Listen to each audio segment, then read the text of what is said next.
ওরা জানিতে পারবে না, ওরা বুঝতে পারবে না। নবীকে সাহাবীরা জিজ্ঞাসা করেছে, ইয়া রাসূলুল্লাহ গো, ইয়া হাবিবাল্লাহ, মানুষের ভিতর থেকে ঈমানদার হয়ে যাবে, বুঝতে পারবে না, তারা কি সারা শব্দ পাবে না, তারা কি কিছু অনুভব করতে পারবে না। নবী আমার বলেছেন, ও বাবা সাহাবীরা, বাবারা, আমি নবী তোমাদেরকে ঘোষণা দিয়ে দিলাম, বাবা কিছুটা জবেরাটার খামির মাখাও। নবী সাহাবীরা জবেরাটার বাবা খামির মাখানো হয়েছে, খামির তৈরি করা হলো। নবী বললে, সাহাবীরা এই খামির ভিতরে একটি লম্বা চুল বাবা ঢুকিয়ে দাও। নবী সাহাবীরা খামিরের ভিতরে লম্বা চুল ঢুকিয়ে দিয়েছে। ও বাবা সাহাবীরা, খামিরের ভিতর থেকে চুলটা বাবা টেনে টেনে টেনে টেনে টেনে টেনে বার করো। নবী সাহাবীরা খামিরের ভিতর থেকে চুল টেনে টেনে টেনে টেনে বার করেছে। নবী জিজ্ঞাসা করলেন, বাবারা বলো না, এই খামিরের ভিতর থেকে চুল টেনে বার করিতে কতটা আওয়াজ পেয়েছো, কতটা সাড়া পেয়েছো, কতটা বাবা শব্দ পেয়েছো? নবী তাকে সাহাবীরা বললেন, ইয়া রাসূলুল্লাহ, ইয়া হাবিবাল্লাহ, ওদের খামিরের ভিতর থেকে লম্বা চুল টেনে বার করিতে কোনো সারা শব্দ হয় নাই, কোন আওয়াজ আমরা পেলাম না। আমার নবী রেখে বললেন, ও বাবা সাহাবীরা, বাবারা, খামিরের ভিতর থেকে চুল টেনে বার করিতে ওতে যেমন কোন আওয়াজ, কোন শব্দ পাওয়া যায় না, মানুষের ভিতর থেকে ঈমান চলে যাবে, ওরা কিছুই বুঝিতে পারবে না, কেউ বুঝতে পারবে না। ওরা শুধু ওদের বিশ্বাস থাকবে একটাই, কলেমা যখন আমি পড়েছি, আল্লাহকে যখন মেনেছি, আমি একজন ইমানদার, পাকা মুসলমান, আমি একজন ইমানদার। কিন্তু ওদের কর্ম, ওদের আচরণ, ওদের ব্যবহার, ওদের কাউকে মুনাফিক, কাউকে কাফের বানিয়ে রেখেছে, এটা কোনোদিন ওরা সমীক্ষা করে দেখবে না। কলেমা তো আমরা পড়েছিলাম, আমরা কি বা আমি কি অটল হয়ে দাঁড়িয়ে থাকতে পেরেছি সেই কলেমার উপরে? দাঁড়িয়ে থাকতে পেরেছি? ভাবলাম না। কেন? অর্থাৎ আমাদেরকে এটাই ভাবতে হবে, জন্ম যখন পৃথিবীতে নিয়েছি, মরণ আমার জন্য অনিবার্য। আর পৃথিবীর আমরা কেউ মৃত্যুর হাত থেকে রক্ষা, রেহাই কেউ পাবো বলে মনে হয়? ওখানে আজরাইলের কাছে ঘুষ দিয়ে, টাকা দিয়ে, অর্থ দিয়ে, সম্পদ দিয়ে, যে টাকাগুলো দিচ্ছি নিয়ে যাও, কিছুটা দিন অন্তত অপেক্ষা করো, আর খানিক দিন উঠে দেখে শুনে নেই, এরকম কোন চালাকি আজরাইলের কাছে খাটবে না। দুনিয়ার সব জায়গায় সুদ ঘুষের গল্প চলতে পারে, কিন্তু আল্লাহর কাছে কোনো গল্প নাই, কোনো গল্প নাই। সময় হয়েছিল, আমি আল্লাহ তোমাকে আমার জমিনে পাঠিয়েছিলাম, সময় হয়ে যাবে, আমি আল্লাহ তোমাকে ডেকে নিব। কোথায় থাকবে তোমার ছেলে, কোথায় থাকবে মেয়ে, কোথায় বাপ মা, কোথায় বিবি থাকবে, ওটা আর তখন কোনো দেখার গল্প নয়। তোমার বাড়ি মরণ হবে না হসপিটালে মরণ হবে, না রাস্তায় অ্যাক্সিডেন্টে মরণ হবে, না অন্য কোনো দেশে মরণ হবে, ওটা তুমি জানো না, ওটা আমি আল্লাহ জানি। তাই রাসূলুল্লাহ বলেছে, তোমরা মৃত্যুর জন্য সর্বক্ষণ প্রস্তুতি থাকো, না জানি কোন মুহূর্তে আজরাইল তোমাকে, তোমার জানকে ছিনিয়ে নেয়। প্রস্তুতি থাকো। আমাদের প্রস্তুতি থাকার মতো সময় নাই। কেন? দুনিয়ার কাজের প্রচন্ড সময়ের অভাব। পেটে খেতে গেলে খাটতে হবে, অবশ্যই। পেটের ক্ষুধা নিবারণ করতে গেলে অর্থের দরকার, টাকা পয়সার দরকার। আর এই টাকা পয়সাগুলো সঞ্চয় করতে গেলেও, জোগাড় করতে গেলেও আমাকে কাজ কাম করতে হবে, ব্যবসা বাণিজ্য করতে হবে। অবশ্যই আল্লাহর জমিনে আমি বেঁচে থাকতে গেলে, যতদিন আল্লাহ আমাকে বাঁচিয়ে রাখবে, ততদিন আমাকে খেতে হবে, আর কোনো একটা রুজি আমাকে তালাশ করতে হবে। আমি কাজ করব, ব্যবসা বাণিজ্য করব, আমি চাষাবাদ করব, আমি চাকরি বাকরি করব, সবকিছু করব, কোনোটাতে আমার বাধা নেই। কিন্তু দুনিয়ার এই ক্ষণেকের কিছুদিন বেঁচে থাকার জন্য যদি এতটা কষ্ট আর এতটা মেহনত যদি আমাকে করতে হয়। অনেক মানুষ আমরা ইট ভাটায় কাজ করি, কেউ বেলদারি কাজ করি, ভাটার বিভিন্ন কর্মের কাজ আছে। ভাটার কাজ কি খুব সহজ কাজ বলে মনে হয়? হ্যাঁ, একটু ছাওয়া ঠান্ডা জায়গা নেই। আল্লাহ গোনা মাফ করেন, বোঝানোর জন্য বলছি। ভাটা যেন দেখলে মনে হয় একটা নকল হাসরের মাঠ মতো, তাই না? কতটা বোঝাতে যেয়ে বললাম, একটু ঠান্ডা বাতাস খাবো, পাওয়া যাবে না। ছাওয়া জায়গায় আশ্রয় নিব, হবে না। রৌদ্রের গরম, মাটির গরম, আবার ডাম্পারের গরম, প্রচন্ড এত গরম। সেই ভোর 3টা 3:30টায় উঠছে, সকাল 11টা পর্যন্ত হাড় ভাঙা খাটুনি খাচ্ছে। এই দীর্ঘ সময় মাথার ঘাম পায়ে ফেলে ফেলে কেউ 400, কেউ 500, কেউ 600 টাকা আয় করতেছে। এই তো ব্যাপার। এতটা কষ্ট, এতটা মেহনত, এতটা শ্রম দিয়ে 500-600 টাকা আয় করব, তারপরও সংসারের অভাব সবার ঠিক মতো কাটে না। এরপর আমাদের অভাব কাটে না। দুনিয়ার গড় আয়ু ধরেলেন আনুমানিক 60 বছর গড় আয়ু। আমি খাটতে শিখেছি 13 বছর বয়সে, খাটতে শিখেছি 13 বছর বয়সে। তাহলে 60 থেকে যদি 13 মাইনাস করা হয়, তাহলে আমার বয়স হলো 47। 47 বছর আমাকে খাটতে হবে। 47 বছর যে টাকা আয় করেছি, দুনিয়ার টাকা দুনিয়ায় থাকবে। যে টাকা রোজগার করে খেয়েছি, খাওয়াগুলো হজম হয়ে পায়খানা হয়ে পড়ে যাবে, পায়খানা হলে সব বেরিয়ে যাবে। টাকা পয়সা, জমি জায়গা, অর্থ সম্পদ, সোনা দানা, মণি মুক্ত, বাড়ি ঘর গাড়ি যাই করেছি, দুনিয়ার সম্পদ সব দুনিয়ায় থেকে যাবে। কিন্তু দুনিয়াটা তো ক্ষণস্থায়ী, কিন্তু পরকাল ওটা ক্ষণস্থায়ী না চিরস্থায়ী? বলো, পরকাল, দুনিয়ার পরের জগৎ, পরকাল হলো চিরস্থায়ী। এই সামান্য 40, 50, 60, 70 বছর বেঁচে থাকার জন্য, স্বস্তি আর আরাম আয়েশ পাওয়ার জন্য এতটা যদি কষ্ট করতে হয়, এতটা যদি মেহনত করতে হয়, এতটা যদি পরিশ্রম করতে হয়, পরকালের জগৎ তো অনন্ত কালের জগৎ। ওখানে দিন, তারিখ, রাত, মাস, বছর, ঘন্টা, মিনিট, সেকেন্ডের কোনো তো গল্প নাই। ওই দিনটার জন্য, ওই সময় আর ওই কালটার জন্য আমরা কতটুকু সময় ব্যয় করেছি, একটু বিবেককে জিজ্ঞাসা করবেন। যে দুনিয়ার জন্য এতটা করলাম, আমি আমার জন্য কতটা করেছি একটু দেখি, একটু জিজ্ঞাসা করে দেখি না, একটু আত্মসমীক্ষা করা হোক। কেউ তো করলাম না, ম্যাক্সিমাম মানুষ আমরা করলাম না। যারা মূলত করেছেন তারা আল্লাহর প্রেমিক তৈরি হয়ে আল্লাহর পাগল হয়েছেন, আল্লাহর পাগল হয়েছে তারা। আমরা করিনি। আমরা আল্লাহর ওলি হতে পারবো না, আমরা পীর হতে পারবো না, আমরা গৌস হতে পারবো না, আমরা আব্দাল হতে পারবো না, আমরা কেউ কুতুব হতে পারবো না। কিন্তু সৎ মানুষ হিসাবে আমি একজন ভালো ঈমানদার তো হতে পারি, চেষ্টা করলে। সেই জায়গাটাই যদি আমার ঘাটতি থেকে যায়, বলুন, আমি আপনার নামে তাকবীর দিলাম, আপনি আমার নামে জিন্দাবাদ দিলেন, আল্লাহ উভয়ের কোনোটাই যদি পছন্দ না করেন, তাহলে বলা যায় আমি একটা মাকাল ফল, এছাড়া তো কিচ্ছু নেই। আমি একটা মাকাল ফল, এছাড়া কোনো কিচ্ছু নয়। মহান আল্লাহ বাবা কোরআনে বলেছে, ইয়া আইয়ুহাল্লাযীনা আমানু, হে ঈমানদার বান্দা বান্দীরা, বিশ্বাসী বান্দা বান্দীরা, আমি আল্লাহ তোমাদের জন্য জানিয়ে দিলাম। আল্লাহ বলেছে, আতিউল্লাহ, আমি আল্লাহর ইত্তেবা তোমরা করো। ও বান্দা বান্দী মানওয়ালারা, আমি আল্লাহ তোমার ইত্তেবা করো। ওয়া আতিউর রাসূল, আমার নবীর ইত্তেবা করো, আমার অনুসরণ করো, আমার হাবিব অনুসরণ করো। আল্লাহ কোরআনের অন্য জায়গাতে বলেছেন, আমার নবীর অনুসরণ করাটা, আমার হাবিবের ইত্তিবা করাটা, আমি আল্লাহ পাকের অনুসরণ হয়ে যায়। তুমি বলুন সুবহানাল্লাহ। সুন্নাতে নববীর উপরে তুমি তোমার জীবনকে প্রতিষ্ঠিত করো, সুন্নাতে নববীর উপরে তুমি তোমার জীবনকে কায়েম করো।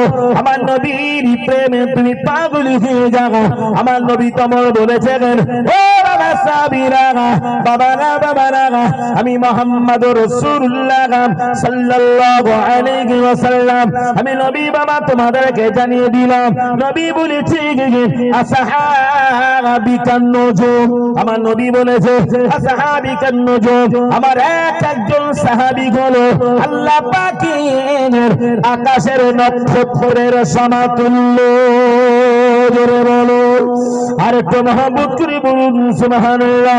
নবী বলেছে সাহাবিকান নুজুম, আমার একজন সাহাবী হলো আল্লাহ পাকের আকাশের নক্ষত্র সমতুল্য।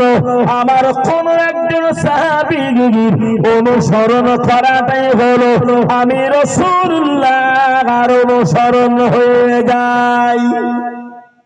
আরেকটু মহব্বত করে বলে,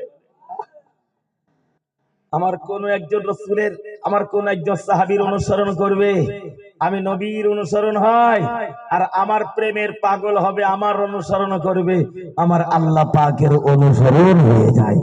কত সুন্দর সিস্টেম। কিন্তু আল্লাহ পাক পরেই বলেছে ওয়া উলিল আমরি মিনকুম, ও বান্দা বান্দীরা, ও ঈমানওয়ালারা, বিশ্বাসী বান্দারা, বান্দা বান্দীরা, আমি আল্লাহ তোমাদের জন্য জানিয়ে দিলাম ওয়া উলিল আমরি মিনকুম, সমাজের যারা উলিল আমর বিচক্ষণ ব্যক্তি যারা, তাদেরকেও তোমরা অনুসরণ করো। উলিল আমর কারা? বিচক্ষণ ব্যক্তি কারা? ওয়া উলিল আমরি মিনকুম, যার ইমাম হযরত ইমাম আযম আবু হানিফা, ইমাম হানিফা রাহমাতুল্লাহ আলাইহি, হযরত ইমাম শাফি, ইমাম আহমদ বিন হাম্বল, ও মুসলমান আমার হযরত ইমাম মালিক রাহমাতুল্লাহ আলাইহি, এনারা ছিল উলিল আমর। খাজা জিমিরি মুঈনুদ্দিন চিশতি রাহমাতুল্লাহ আলাইহি, তিনি ছিলেন উলিল আমর। মুজাদ্দিদ আল পেসানি রাহমাতুল্লাহ আলাইহি, মুজাদ্দিদ জামান ফুরফুরা শরীফের দাদা পীর কেবলা রাহমাতুল্লাহ আলাইহি, পক্ষান্তরে বসিরাটের আল্লামা বাঙ্গাল আল্লামা রুহুল আমিন রাহমাতুল্লাহ আলাইহি, খলাফাত দানাগাপুরি মুজাহিদি মিল্লাত হুজুর আল্লামা বদর রহমান দানাগাপুরি রাহমাতুল্লাহ আলাইহি, এনারা সবই হলো উলিল আমর। উলিল আমর এই ব্যক্তিগুলি, এনারা দাদা পীর কেবলা হুজুর আল্লামা তাজুদ্দিন কেবলা হুজুর দানাগাপুরি, এনারা যে পথে চলে আমি আল্লাহকে পেয়েছে, তাদের দেখানো পথ যদি তোমরা ধরিতে পারো, ওই পথে চলিতে চলিতে চলিতে চলিতে আমি আল্লাহকে তোমরা পেয়ে যাবে। আরেকটু জোরে বললেন না? আরো জোরে বলেন। কত সুন্দর সিস্টেম, সিঁড়ি বাই সিঁড়ি। তুমি সাধারণ মানুষ, তুমি আম পাবলিক, দেশের বিচক্ষণ ব্যক্তি উলিল আমর যারা, আল্লাহর প্রেমের পাগল যারা, দীর্ঘ সাধনার বিনিময়ে আল্লাহ যাদেরকে কামালিয়াত দিয়েছে, তাদের দেখানো পথের অনুসারী তুমি হও। অনুসারী তুমি হও। ওই পথে চলতে চলতে চলতে চলতে একদিন আমি আল্লাহকে পেয়ে যাবে। আমার বন্ধু হাবিবুল্লাহ মুহাম্মদুর রাসূলুল্লাহ সাল্লাল্লাহু আলাইহি ওয়াসাল্লাম কেউ তোমরা পেয়ে যাবে। আমরা তো সেই পথ চললাম না, সেই পথ ধরলাম না, সেই পথের অনুসারী হলাম না।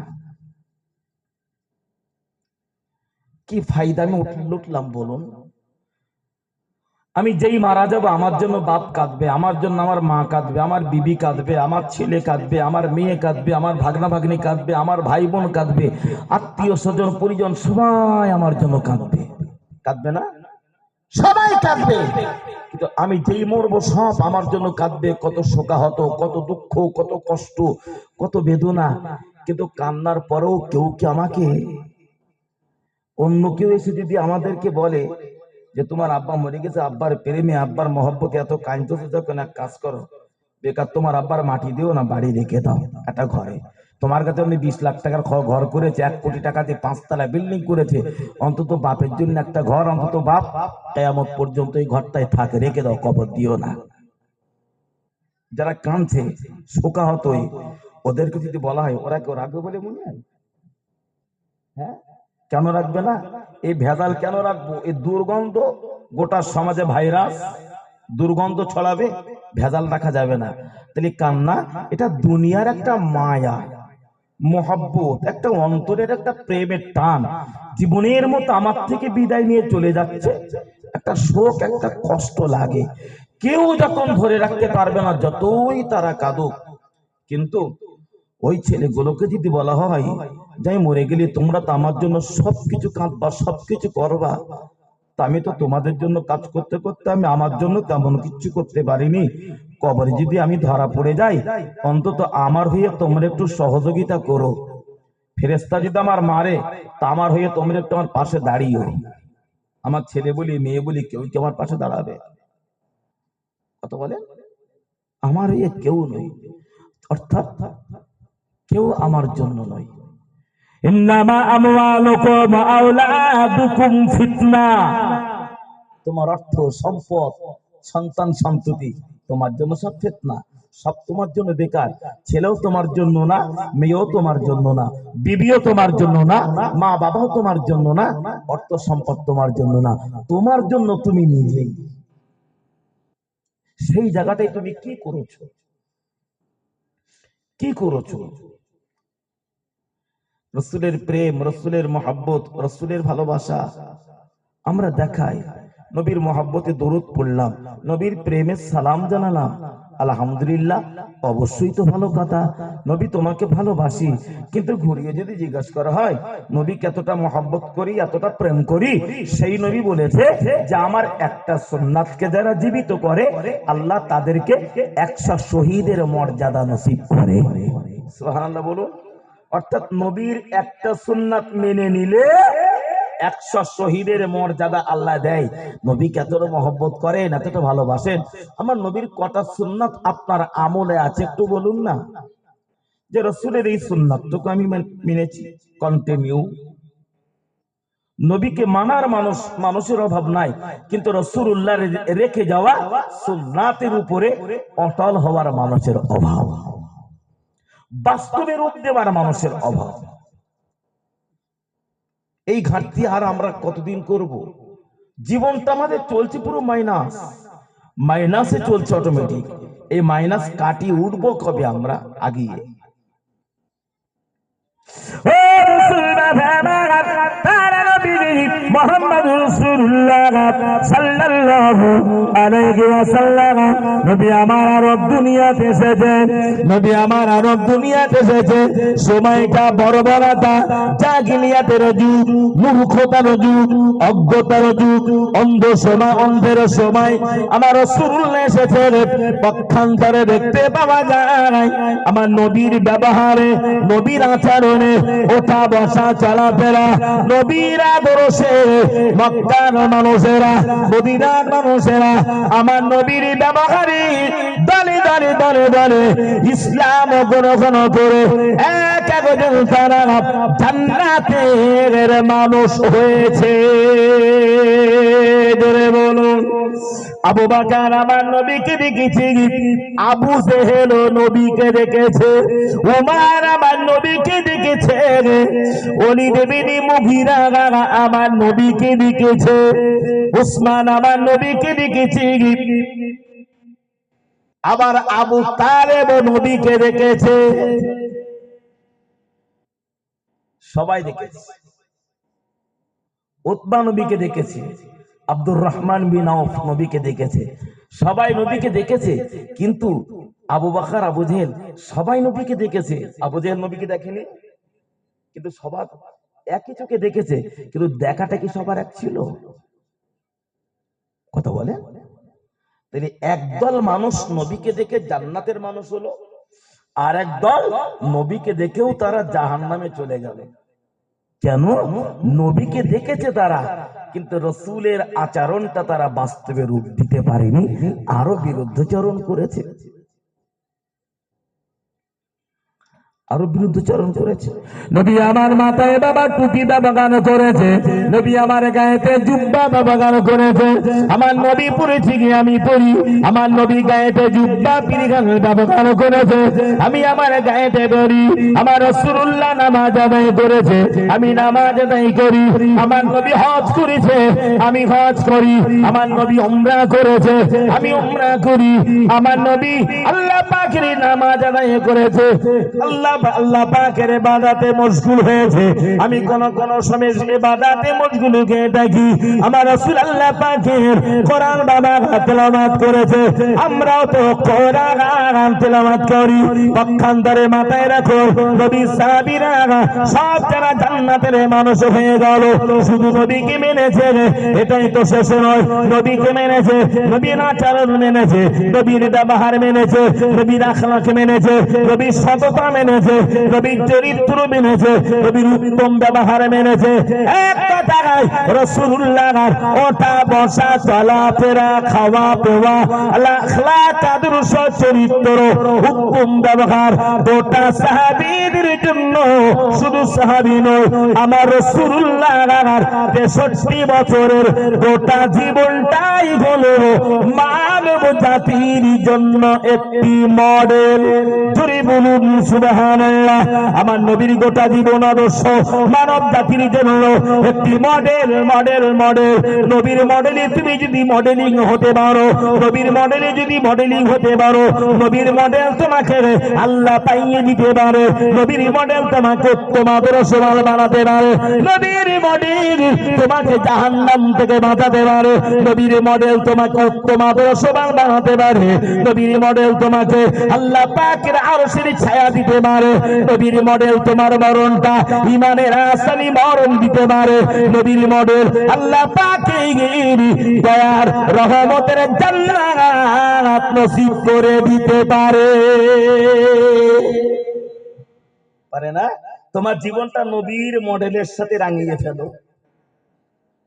যদি আল্লাহ পেতে চাও, যদি আমার রহমত পেতে চাও। আমি নবীকে বাবা মানলাম, নবী নামাজ পড়েছে রে, আমি নামাজ পড়ি না। আমার নবী রোজা করেছে, সবাই রোজা করি না। আমার নবী টুপি ব্যবহার করেছে, সবাই সময় মতো টুপি ব্যবহার করি না। নবী আমার মুখেতে বাবা দাড়ি রেখেছে, সবাই দাড়ি রাখি না, দাড়ি রাখি না। এই জায়গাতে তারা নবী মুহাম্মদুর রাসূলুল্লাহ সাল্লাল্লাহু আলাইহি ওয়াসাল্লাম নবী আমার জানান, ও সাহাবীরা, বাবারা বাবারা, মুখে যারা দাড়ি রেখেছে, দাড়ি রেখেছে, দাড়ি রেখেছে, আমি নবী জানিয়ে দিলাম কিয়ামতের কঠিন দিন দাড়িকে তারা মহব্বত করেছে, দাড়িকে তারা ভালোবেসেছে। কিয়ামতের দিন দাড়ির প্রতিটা চুল থেকে আল্লাহ পাকের নূরের জ্যোতির ঝলক মারিবে। জোরে বলুন, আরে তুই জোরে বলুন সুবহানাল্লাহ। দুনিয়াতে তুমি দাড়ি রেখেছো, দাড়ির মর্যাদা দিয়েছো, দাড়ির সম্মান দিয়েছো।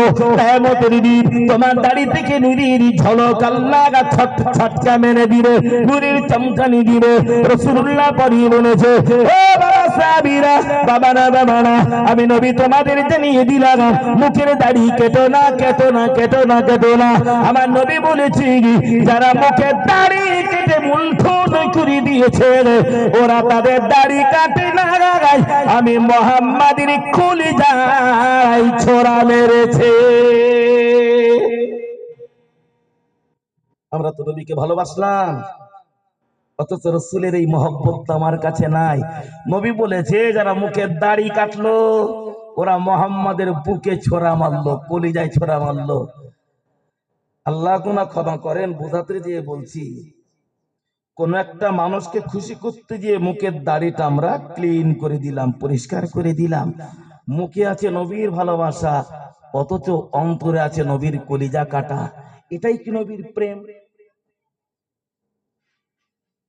ওই জন্য শুরুতে বলেছি, আল্লাহ বলেছে, হাসিবান নাস আইয়াতরাকু আইয়াকুলু আমান্না। ঈমান এনেছি বলবে আর আমি আল্লাহ তোমাকে জান্নাত দিয়ে দেব। কৈফিয়াত করব না, তোমাকে জিজ্ঞাসা করব না যে ঈমানের উপরে তুমি কতটা অবিচার হয়েছিলে, জবাব দাও। তার জবাব তোমাকে দিতে হবে না।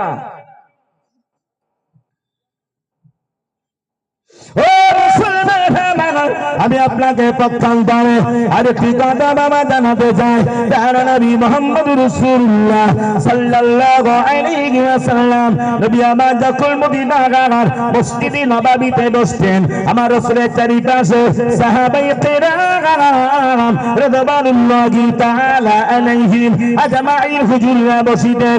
রাসূলুল্লাহ সাহাবীদের দিকে ফিরি ফিরি ফিরি ফিরি তাকাতেন আর আলোচনা করতেন, বয়ান করতেন। আমার নবীর একজন সাহাবীর মুখে বাবা একটা দাড়ি অর্থাৎ দাড়ির একটা লম্বা চুল ছিল, বাকি জায়গা ফাঁকা, একটা মাত্র দাড়ি চুল ছিল। নবী সাহাবীর দিকে তাকাতেন আর মুচকি মুচকি মুচকি মুচকি হাসতেন। নবী সাহাবী যখন ঘর থেকে নববীর দিকে রওনা দিত, পথে যখন হেঁটে হেঁটে আসিত বাবা চলিত পথের মানুষেরা, এলাকার মানুষেরা, রাস্তার মানুষেরা নবী সাহাবীর দাড়ি দেখে কত ঠাট্টা করেছে, টিটকারি করেছে, কেউ অত হাসি হেসেছে। নিজেকে লজ্জিত হতে হয়। একদিন দেখতে পাওয়া যায় নিজে লজ্জায় পুড়ে যায়, লজ্জিত হয়ে যায়, পথে বার হতে পারে না। নবী সাহাবী মুখের দাড়িটা টেনে তুলে ফেলে দিয়েছে। একটা দাড়ি, এই একটা দাড়ি ঝুলতেছে, সবাই হাসে, দাড়িটা কেটে আর তুলে ফেলেছে।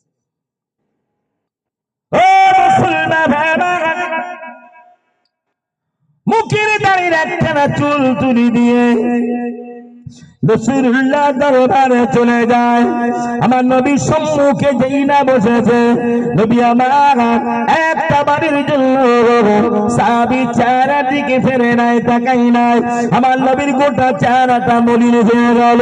আমার নবী ব্যথিত হলো, নবী যেন দুঃখিত হলো, গোটা চেহারাটা যেন দেখে লাল হয়ে যায়।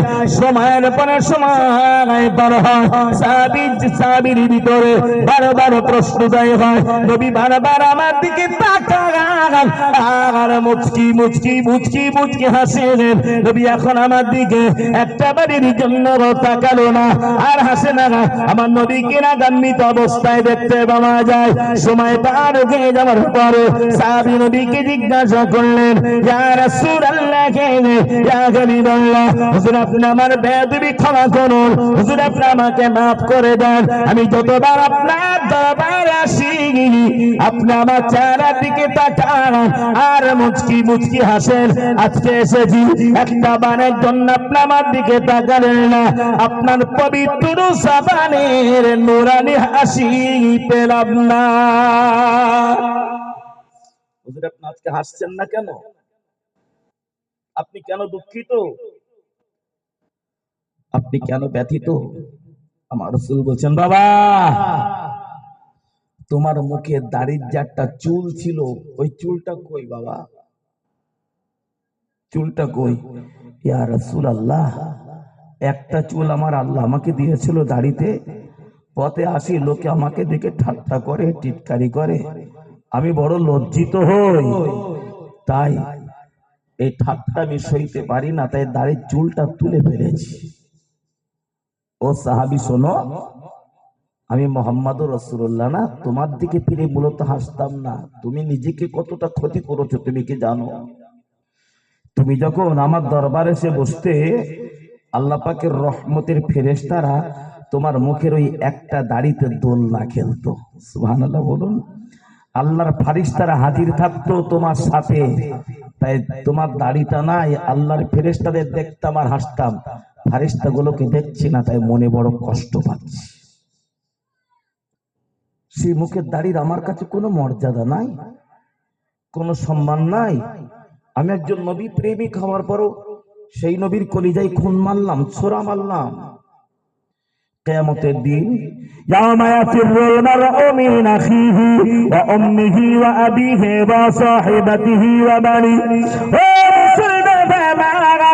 মহান আল্লাহ রাব্বুল আলামিন পবিত্র কোরআনে জানিয়েছে ইয়ামা ফিরুল মারউ মিন আখিহি ওয়া উম্মিহি ওয়া আবিহি ওয়া সাহিবাতিহি ওয়া বানি। আমার আল্লাহ বলেছে কিয়ামতের দিন যেদিন কেউ কাউকে চিনিবে না চিনিবে না চিনিবে না, মা তার বাবাকে, মা তার ছেলেকে চিনবে না, ছেলে মাকে চিনবে না, বাবা ছেলেকে চিনবে না, ছেলে বাবাকে চিনবে না, স্বামী স্ত্রীকে চিনবে না, স্ত্রী স্বামীকে চিনবে না। যেদিন কেউ কাউকে চিনবে না চিনবে না, সবাই সবাই সবাই যদি আমার থেকে পালিয়ে চলে যাবে হাসরের মহাময়দানে, বাবা মাকে দেখে পালাবে, মা আমাকে দেখে পালাবে, ছেলে আমাকে দেখে পালাবে, মেয়ে আমাকে দেখে পালাবে, বিবি আমাকে দেখে পালাবে, ভাই বেরাদার বোনেরা সবাই যদি আমাকে দেখে পালাবে।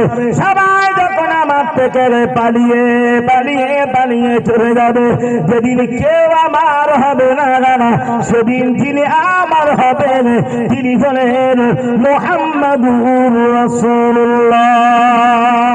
জোরে বলুন আর তো মহব্বত করি বলুন সুবহানাল্লাহ।